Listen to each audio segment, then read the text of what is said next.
todos bem-vindos a mais um episódio da nossa série de entrevistas, carinhosamente chamada de Fanáticos, não é mesmo?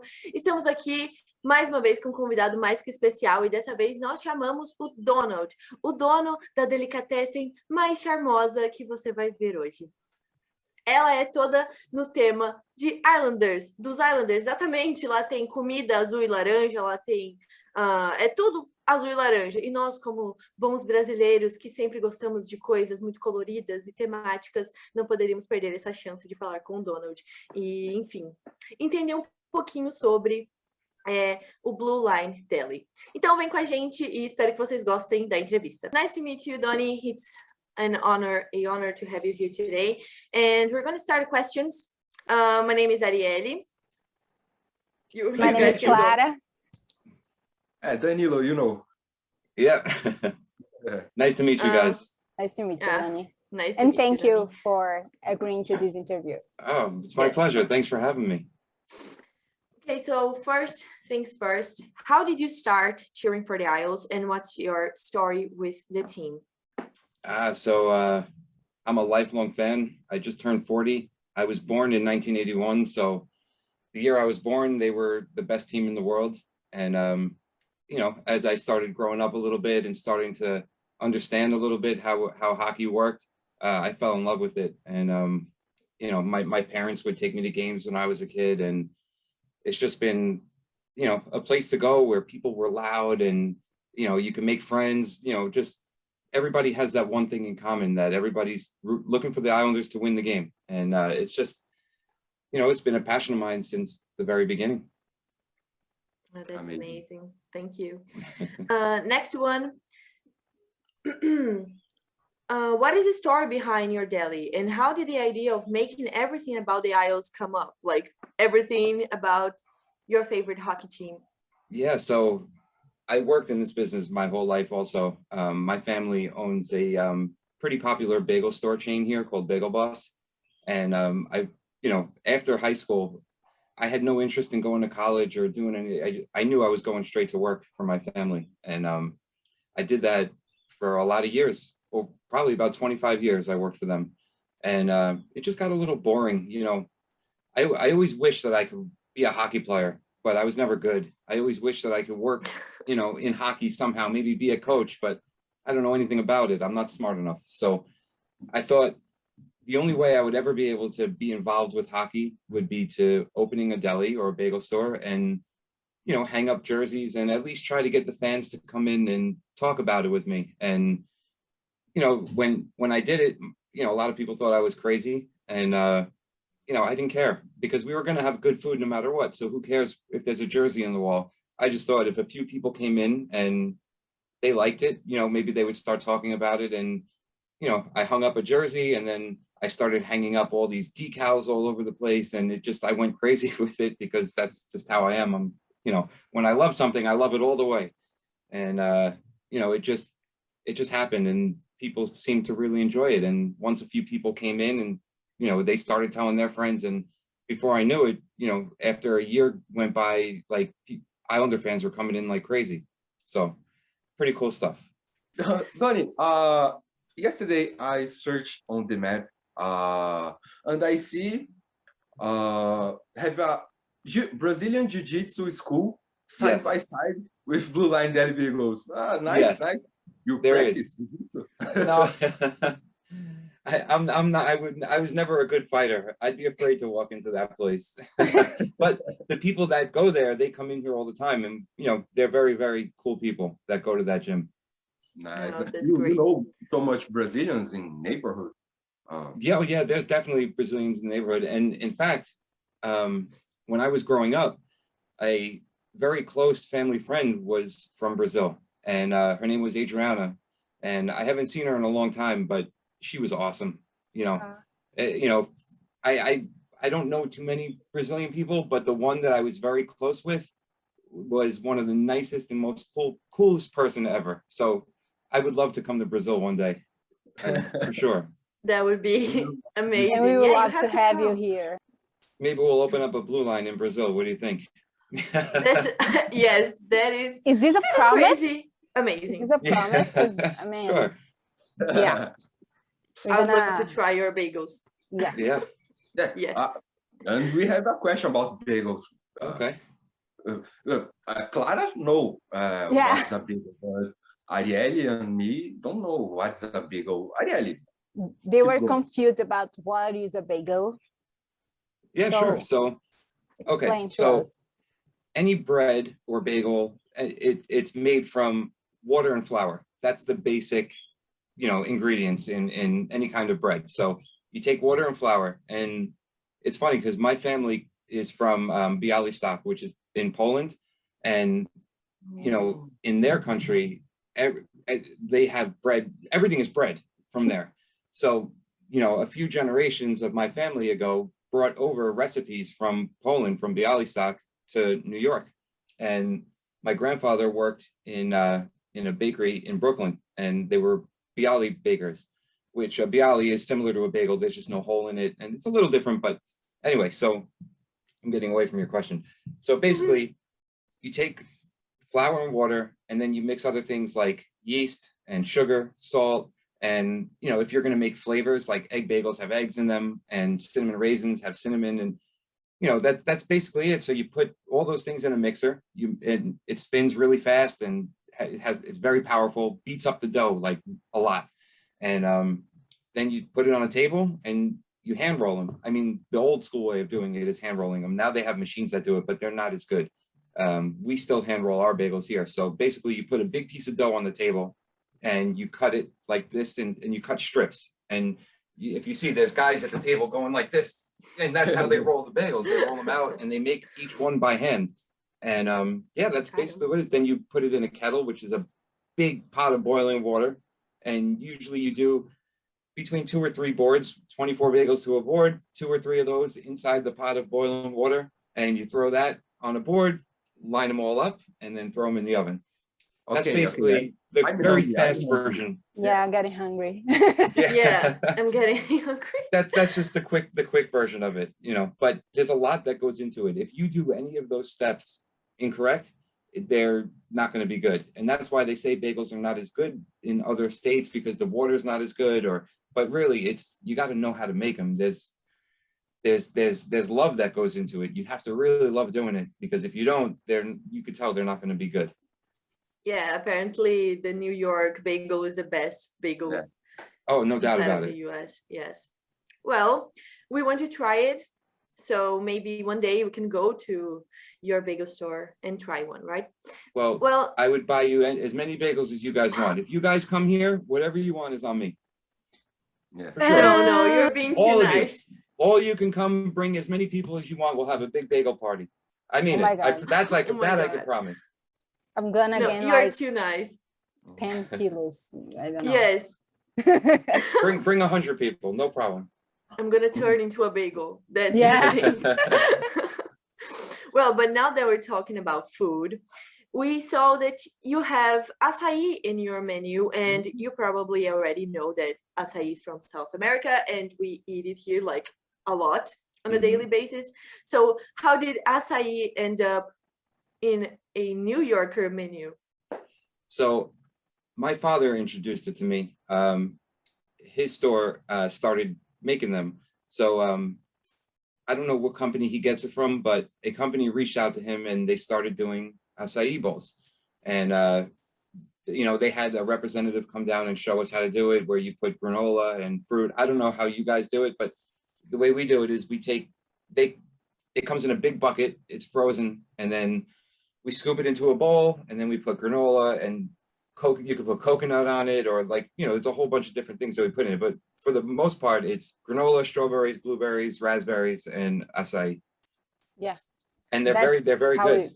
That's how we eat too. But and in some places in Brazil, they eat with salt foods like rice and farofa. I don't know how to say farofa in English. Sorry. Yeah. Falafel. Beans. Beans, yes. Farofa, I don't know how to say it. Neither do I. But okay, farofa. And so, yeah, I'm hungry, so let's move on to the next question. Tell us about the relationship between your business and the neighborhood. Were they receptive when you opened? Did they like the IELTS themed foods and stuff from the beginning? So when we opened here, it was right when the COVID virus had really started. I mean, we opened our door and everybody else closed theirs. And it was pretty scary because, you know, I put just about everything I had into this, and, you know, but we were open and we didn't have to close. You know, the state made a lot of places close. They didn't allow businesses to be open during that time, but we were deemed essential. So we were allowed to stay open and nobody was coming into the store. So, you know, instead of just sitting here and feeling bad about ourselves, we thought we should help because there was a big need in the neighborhood, especially for things like toilet paper and water. You know, when the virus started, all of those things were being sold out of supermarkets and they weren't able to get them. And it was a miracle, but one of my suppliers was able to get it. So I bought a whole bunch of it and we put it out at cost so people could come in, and whatever it cost me is what we sold it for. You know, we weren't looking to take advantage of people in a bad time. We just wanted to help. And that's how it started. And shortly after that, we teamed up with a friend of mine. His name is Devin. He's from Yes Men Outfitters. I don't know. I'm sure if you're on social media, you're familiar with them. So Devin reached out to me with a really amazing idea where he would make up these towels and we would sell the towels online for $5 each. And all the money that we raised would go towards supplying food to the local hospitals. And, you know, at first I said to Devin, you know, do you think we'll sell 100 towels? I was trying to figure out, you know, what I needed to prepare for. And he was like, I have no idea, but let's go and let's see what we do. And when we started posting that stuff on Twitter, it just blew up. I mean, people were buying towels like crazy because they wanted to do something to support the communities and the hospital and the healthcare workers and stuff like that. And I mean, it was incredible. We sold, I mean, I don't remember what the number was. It was a couple thousand towels at least, which ended up giving us enough money to supply food to just about every major hospital on Long Island, 5 days a week. And Devin has a cousin who worked in Winthrop Hospital, and that was another thing that was difficult to do. It was hard to get involved with the hospitals because they had so much going on, and you know, they had to make sure that they were getting food from safe and clean places, and it was a whole mess, to be honest. And but getting into Winthrop Hospital opened doors for us to get into all the other ones. And yeah, like I said, 5 days a week we were delivering food. We were posting pictures every day of my truck filled with egg sandwiches and bagels and cream cheeses and all kinds of stuff. And we started delivering food to all these doctors and nurses and amazing people who were working around the clock to save people's lives.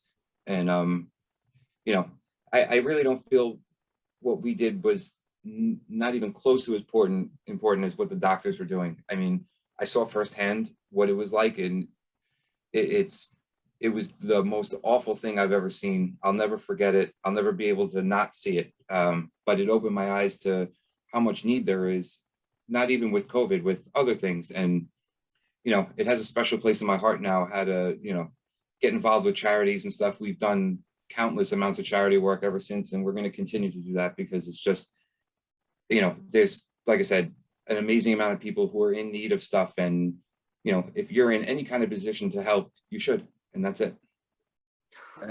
So proud for you, Donny. And I know Islanders have a long friendship with Northwell Center. And you know, the people in Northwell Center and the supply with the food. And another hospitals were not, another hospitals. So it's funny because we delivered a lot of food to Northwell Health Hospitals, and the Islanders they work together, as you know. So at first I didn't really put it together, but the Islanders reached out to me and asked me if I would be willing to send food on their behalf to Northwell Health Hospitals. And that was such a big step for us because, you know, the Islanders, they're massive and they do so much stuff for the community and so much charity work and stuff. That also got us relationships with people from the hospitals and stuff. So, you know, I mean, now we're official partners with the team, with the Islanders, which has been a dream come true for me. It's absolutely incredible. But at that time, we were not that yet. And I think that all the work we were able to do together made us be able to get this partnership now, because another thing that a lot of people don't know is when they started up the season this year, none of the concession stands were open. So all the people that were working in the Coliseum had no way of getting food. So the Islanders paid for food from us for all the employees that worked at the Coliseum, which was amazing for us also, because it just got us a little bit closer to the team. And it also gave us a little bit of an inside look to how things go. And I didn't know how much the NHL takes care of their people. I can only speak for the Islanders, obviously, because I've never seen other teams. But from what I understand, this is what NHL teams do. They take care of their in-house people, and it's just incredible to see that. It was incredible for me to be a part of it, actually. So, yeah. Just a quick word. As someone my sister worked as a frontliner during the COVID pandemic here in Brazil, and what you did was such an important part, because some people here in Brazil did this also, and you brought in more than food. You brought in all this loving and happiness and get well energy. So I thank you on behalf of working people, that frontliners too, because it was important for my sister. So I know how important it must have been to the frontliners in New York. Yes. Thank you. Yeah. It's very tough to walk into these places, and they didn't, they wouldn't allow me to go in where like all the doctors and people were, but just walking in the door, you could see what was going on, and it was just madness. It was crazy and a lot of panic all over the place. And I could never imagine walking in there every day, and these people were risking their own lives to save the lives of these people who had the virus. And it doesn't matter if they put on a suit or they had a mask. It didn't matter. They were risking their lives to save people, and nothing we did will ever compare to what they did. And I have nothing but the most respect for those people, and I don't know how they had the strength to do what they did, because they as much credit as they've gotten, it's not nearly enough for what they've done. Thank you again. I say thank you, and all the frontline workers as well. And I think your story just makes everything easier now, because our next question is about the team. What was the most memorable connection / action you have ever had with the IOS organization, now talking about charity and everything? I have so many. Over the last year and a half, I have so many amazing moments. And even before, my first real memory of absolutely falling in love with the Islanders was going to the playoffs when Sean Bates scored on that penalty shot. That goal made me fall in love with it more than I already was, and I was obsessed after that. He was one of my favorite players back then, and I was at the Coliseum, and I just remember how much tension there was in the air in that game. And all of a sudden, Sean Bates gets a penalty shot, and it's such a tight game, and that place was so quiet. Nobody was saying a word during that, and he scores that goal, and it was bananas. The place went crazy. So that was my first amazing memory of the Islanders, and like really falling in love with it. And then over the past year and a half, so many amazing things have happened. Teaming up with them, we've done a number of events together. When they were, sending food to the hospitals, it's funny, one of their drivers called in sick that day or something, so they had nobody to drive their van, which has, Islanders logos all over it and everything. And I was like, they called me up and they were like, we're trying to find someone to drive the van. And I was like, I'll do it. They were like, what do you mean? I'm like, I'll come pick up the van. I'll come to my store. I'll pick up all the food, and I'll drive the van to all the hospitals and deliver the food. And they were like, awesome, let's go. And that's what we did. I went to their practice facility. I picked up their van, and we delivered food to 3 different hospitals that day. I mean, the hospital staff was so happy. It was amazing. That was a very cool memory. Another one of my favorite memories, I go to the bank, you know, in the morning, and I get a phone call from Danny, who's the manager here, and he says, Donnie, there's a John Ledecky here to see you. And I was like, what? He was like, yeah, John Ledecky's here. I was like, I was about 10 minutes away. I was like, I'll be there in 30 seconds. I think I got back to the store in 2 minutes, and I was 10 minutes away. And when I got back, he was sitting down at a table having breakfast, and he invited me to sit with him. And he brought hats. This was when they were in the bubble, and you know, fans weren't able to go. And he brought hats for my whole staff. They were amazing, cool playoff hats. And he invited me to sit down at the table with him and just have a discussion and talk about the team and, you know, talk about us. And it was unbelievable. I couldn't believe that the owner of the Islanders was in the store. He took a bunch of pictures with us.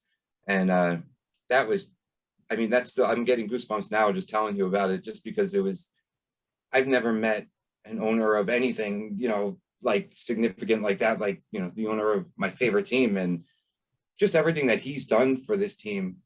I mean, let's be honest, the Islanders were kind of the laughing stock of the league. It just seemed like one thing after another would happen, from John Spano to, you know, the situation with DiPietro, and they signed him to 25 million years. And just, it was just one bad thing after another. And we couldn't catch a break. You know, players didn't want to stay here. John Tavares leaves. And it was just, we were so due for something like this. And, you know, he's done nothing wrong since he's been here. In fact, they tried to change the goal horn when they got here, and Islander fans got so upset about it. And they were like, here we go again. And, you know, this is terrible. And they changed the goal horn back. And ever since that moment, it's been nothing but incredible, bringing in Lou Lamoriello and Barry Trotz, and, you know, high-end free agents want to come play here now. I mean, it is the best time ever to be an Islanders fan. You know, as close as we got the last 2 years and we didn't make it, it hurts. It still does, and it always will. But I would have given up anything for a competitive hockey team. And now we've got it, and we've got probably the best people in the world running the team and managing the team and coaching the team. I mean, how do you not want to love this team right now? Well, so now the $1 million, well, reais, I'm sorry, question is, did you ever imagine that the Isles would be so famous and so loved in a country like Brazil? No, I mean, ever since I heard of you guys, I love you guys. It's so cool, you know. I mean, hearing about Islander fans in Connecticut and New Jersey, like, that's cool. They're close by. But I mean, you guys are awesome, and you're on Twitter all the time, and you're posting amazing things. And how do you not love you guys? You guys are awesome. And it gives me hope that, you know, people from other countries and other states, whatever, that it's going to grow even more. And I think you guys are doing a very good service for the Islanders by being so public about it, because now maybe it'll make other people who are in other countries that have been quiet about it, and maybe it'll make them come out and, you know, show people that it's amazing. I mean, it really is. And I hope the Islanders give you guys a lot of love and a lot of credit. And, you know, I mean, I've seen you guys on TV, so I'm sure they're doing something with you guys. So, you know, which is awesome, and they should. I mean, it's amazing to have fans all the way down south. You know, it's cool. Yeah, thank you. Yeah, the Islanders organization is like so cute. I don't even know how to say this. They are so unique. I don't see any other NHL team doing this with their Brazilian or other fan base around the world. So yeah, and it's only going to help. And you guys are helping the Islanders grow in Brazil. Yes. And that's so important for, you know, there might be kids in Brazil that love hockey that want to play, and maybe because of what you guys are doing, they'll have an opportunity to do it. So keep going. You guys are doing great. That would be amazing. Imagine a Brazilian hockey player on Long Island. Why not? In Long Island. Why not? Right. One Brazilian player played in NHL some years ago, Robin Regier from LA Kings. I don't know if you remember him. Is that right? Really? He don't know nothing about Brazil. He only born in Brazil and go to Canada when was a child. but he's Brazilian. Hey, it's a good start. You got to start somewhere, you know? Yeah. Yeah, that's cool. And he will win the champion, the Stanley Cup. The Stanley Cup. Yeah. Yeah, that's a good beginning. I mean, he's Yeah. Brazilian. We Yeah. just need someone more Brazilian. You know what I mean? Listen, you never know. You know, as you guys get older and you guys have families and you guys have kids and your kids see how much fans you are. And I mean, that's what happened for me. My family were big Islander fans growing up. They brought me to games, and that's what made me fall in love with it. My family's love introduced me to it. And now I have 2 daughters, and they're going to grow up, and hopefully their kids are going to be Islander fans. My daughters are huge Islander fans. My oldest daughter's 5 years old, and I come home and she's saying, "Let's go Islanders," at the front door, waiting for me to come in. Like, you know, your love for the team will pass down, and you never know. Maybe you guys will have kids one day, and your son will want to grow up and play hockey, and you'll send them up here, and you know, it just Sure. That's how it works. And the more people that are doing that, that's how the franchise stays relevant and stays popular. And that's why it's so important. And that's why I love what you guys are doing, because you're adding a whole nother country to the list of countries and kids who might one day want to play for the team. You know? Yeah. That's amazing. Yeah, you got to support, you know, you got to support the team. And that's what we do. We try to grow. We like, you know, when kids come into my store, we're giving away foam pucks and keychains and signed sticks and all kinds of stuff, because we're trying to promote the team, because I'm hoping that we have some significant or a little part and of helping the team grow, you know? If in the future, me, Ariel, want to have a kid, I would love to introduce my kid to hockey world and see, like, if you want to play, I'm here. I hope my son don't look like John Tavares. Yes. No, we'll raise them better than that. That's right. Yes. This is my biggest problem with John Tavares. When he was here, just like probably every other Islander fan, he was my favorite player. He was the beginning of turning the franchise around and making us better. And he did that. He came here. He gave the fans everything that he could give. He worked hard every night, and you had to love him. You had to respect him. You know, a lot of people are upset with the way he left, because if he knew he was leaving, maybe the team could have done something to deal him and maybe get something in return for him instead of just letting him walk away. I understand that. If he didn't know what he wanted to do up until the last minute, I understand that too. What bothered me is, on a personal level, we went out of our way to do everything we could to let him know how much we wanted him to stay. We spent a lot of money on a lot of things. Like, we sent a lot of food to California, where his agent's office was. And I know for a fact that he got it, you know, and he never like acknowledged or thanked us for it. You know, he didn't really give a proper thank you to the fan base for as much as we loved him for what he was. I felt like he just kind of was like, yeah, you know, I made up my mind and this is what I'm gonna do. Like, he didn't give a proper thank you to everybody. That's my biggest issue with him. You know, it wasn't very, it was just very, I don't know. It wasn't enough. That's, you know, I'm bitter about it. I'm still bitter about it. You know, a lot of Maple Leafs fans have called me salty over the years, because I never really, you know, I never really got over it, but it's true. I'm salty. A guy left, and, you know, how many free agents, how many guys that are drafted by a team like this leave their team? None of them do. You go to the team that drafted you. You're a superstar. We were offering the money. We were offering everything. Like, he should have stuck it out with us and did his best, especially with the new ownership and the new building coming and Barry Trotz coming in with Lamoriello. I mean, imagine he was still here. I mean, we're a goal scorer away, you know, from possibly winning the Stanley Cup. We lost 1-0 in Game 7.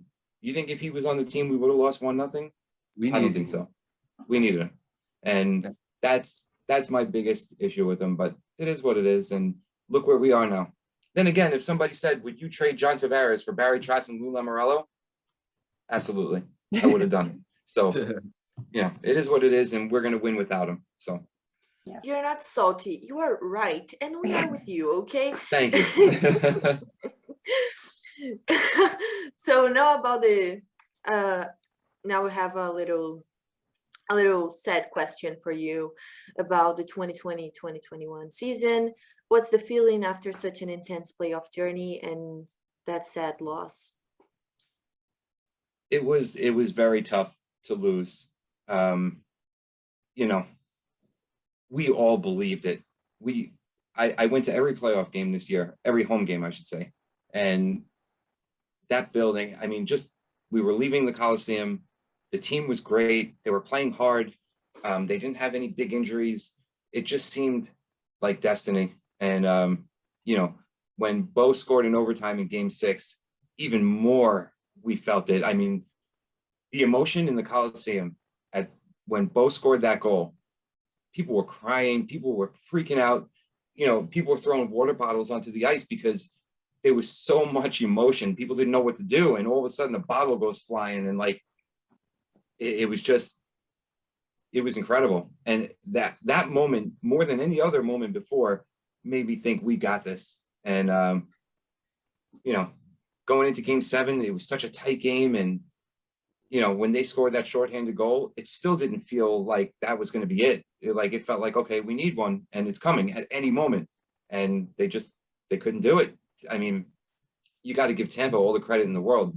They played an incredible game and they did not let the Islanders do anything. It wasn't that the Islanders played bad in that game. It was Tampa did not let the Islanders do anything. And I don't even feel like Tampa wanted it more. I think both teams wanted it. And it just, Tampa got the goal. It was a mistake that the Islanders made. They capitalized on it. You know, there shouldn't have been 3 guys going for a puck in the corner during a power play. It was a really crappy way to lose. But the fact of the matter is, like I said before, I would rather watch the Islanders get this far for the next 10 years and be happy with that than what we've had the last 30 years of my life. You know, it's been awful, missing the playoffs every year and, you know, just nothing to look forward to. The belief that the fan base had after game 6 was the best feeling I've ever had during a hockey game. I've never felt anything like it. And yeah, we lost, but I feel like we're going to go into next season and have the same chance. I believe that this team is, you know, we lost Everly, we lost Letty. They were big parts of the team, but they weren't irreplaceable. And I don't think the team changed all so much that we're not going to fight to be back there next year. And if we do get into the playoffs, we have just as good a shot as any team. I don't care what anybody says. We took the best team in the world with amazing, they have Braden Point, Victor Hedman, Vasilevsky, Stamkos, Kucherov. Those are the best players probably in the world at what they do, and they're all on the same team. We took an all-star team, 18 million over the cap. Not that that matters because it was legal, but a fact is a fact. 18 million over the cap. We took that team and lost by 1 goal. Next year, they're not going to have that same. There's not one team that I'm afraid of. We get in, we're going all the way. I really believe it. So there you go. Me too. I think we better believe it, right? Yeah. Because $8 million, $18 million. They say the Islanders use the LTIR also, but Anders Lee was injured. Right. Kucherov, no. Right. Sorry. No, but I we're get not it. You here know, to talk about polemics, guys. We can't say this here. We're going to be canceled on Twitter. So now we have to move on to our last question because our time is running over. So we have to hurry a little bit. So last but not least, we want some food advice for Brazilian travelers. And imagine that a bunch of Brazilians, Isles fans are in Long Island. What are your recommendations? What bagel flavor is the best flavor for our first try? All right, if you're coming in and you're getting a bagel, I'm giving you an everything bagel. It's got all the seeds on it. They're amazing. They taste great. And, you know, the blue and orange bagel, it would be the next one, just because it's an Islander bagel. We invented it.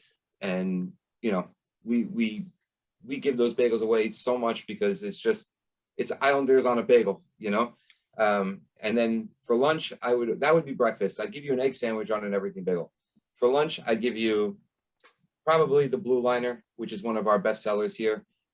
Chicken cutlet, bacon, melted mozzarella cheese, just, oh, I'm sorry, there's American cheese on that one. I am hungry right now. Yeah, but I mean, oh my God. we would blow your mind with lunch, that's for sure. We make really good lunch heroes. Yeah, you have to try our x-tudo, x-salada, x-bacon. You have to come to Brazil, okay? You have to take some things to your delicatessen. I would love to. Yes. I would love to. So I think that's it. Oh, no. There's another thing, a quick thing. You have to try our fried cake called sonho. That is like our equivalent to a bagel. It's a sweet bagel. It's called sonho. And translated is dream, because it's a dream in your mouth. It's so delicious. And you already have açaí. To have sonho is just, I'm going to look it up. I have to try that. That sounds delicious. Yeah. Yes, it's delicious. You have to just sell it. And the Brazilian cheese balls. Yes. Yeah. Pão de queijo. Sounds good. All right. If I ever come down, I'll bring you lunch and we'll trade. Yeah. Yes. Yeah, all right. You can call these foods like capybara from Brazil, or Yeah, the capivara menu. Yes, the capybara menu. That's great. All right. Sounds good, guys. So I think that's it. Thank you so much for being here today and, giving us your time, answering our questions. My pleasure. It was a lot of fun talking, and anytime you want to talk hockey, I'm always available. I love talking about the Islanders, and especially with Brazilians. I think that's amazing, and keep doing what you guys are doing, because we need it. We need fans and fans from all over, and if I could ever do anything for you guys, please let me know. Thank you. Thank you so much. Bye, Donnie. Bye. Donnie, say Vamos Islanders. How you say it? Vamos Islanders. Oh. It's like Vamos Islanders. Vamos Islanders. Vamos Islanders. Thank you, guys. Thank you so much. Thank you, Johnny. It was a pleasure. Take care. Thank you. Bye. Bye. Então, foi isso, gente. Muito obrigada a quem assistiu até aqui. Foi incrível ter o Donald aqui com a gente. Foi uma entrevista muito fofinha. Eu espero que vocês tenham gostado muito. Não se esqueçam de... Ai, meu Deus, momento blogueira. Não se esqueçam de se inscrever aqui no canal, de assinar o sininho de notificação, de assistir a nossa última entrevista com o Patrick aqui e de ir lá na descrição, que vai ter o link do último episódio do nosso podcast. Se vocês não estão por dentro, nós temos um podcast, o Capivara do Hóquei. E, enfim, vão lá seguir a gente no Twitter, no Instagram, vai estar tudo aqui na descrição. E muito obrigada, mais uma vez. Um beijo no coração de vocês.